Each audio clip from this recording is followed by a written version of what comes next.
It's no secret that writers love to drink. Let's go over to Katie's cocktail corner and see what they're drinking. Hey, Katie. How's it going? Great.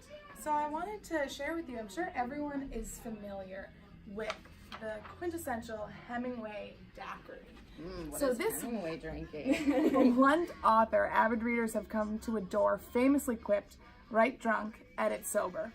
Hemingway so viscerally believed in his own advice that a daiquiri by his own name came to fruition in Havana, where he wrote and drank together. The Hemingway daiquiri boasts 2 ounces of white rum for tropical smoothness, yes, concise intoxication, 3/4 of an ounce of grapefruit juice, just bitter enough to soak into his counsel, a 1/2 ounce of lime juice, fresh, unlike old Santiago, a 1/4 ounce of maraschino liqueur, and a 1/4 ounce of sweet, simple syrup, just to softly honey this toothsome concoction and aid the juice to go down real smooth. Wow. Sounds delicious. Yeah. So we also came up with what some of our other famous authors would be drinking if they had their own namesake cocktails. This is for J.K. Rowling, the Negroni. J.K., it's a Boulevardier. It's 1 ounce Campari, a recipe as secret and ancient and ruby as a sorcerer's stone. 1 ounce of Highland Scotch to thank Edinburgh for the series that raised us. A 1/2 ounce of carrot-infused London dry gin, like a peak of a Weasley at King's Cross. A 1/2 ounce of Oloroso East India Solera, a smart sherry taking the place of vermouth in this classic bid, aged with the reverence and restriction of champagne in a region just as mystical and science-bending as Hogwarts, Jerez, Spain. A transplant to the UK, like Hermione in the magical world, with just enough sweetness to obliviate the fortitude. And finally, a few dashes of bitters, this time Angostura, because I didn't ask to be the chosen one.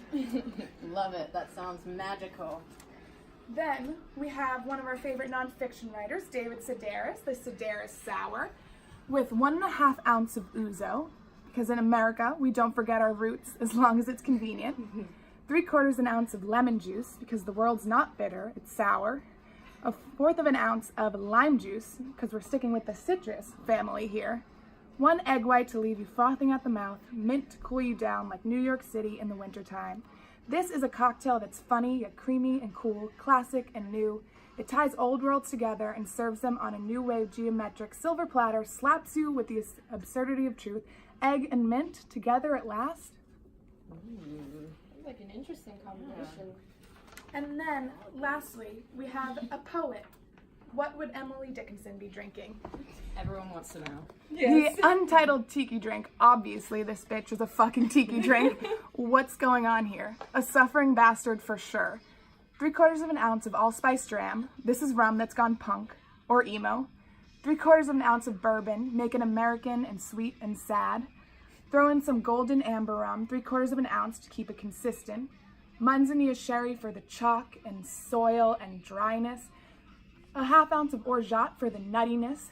A 1/2 ounce of passion fruit syrup for the passion and the fruitiness, and a 1/2 ounce of cherry liqueur, like the silly top of a sundae that is poetry, and optional, top with ginger beer for some spice, but not too much. We're still in Massachusetts.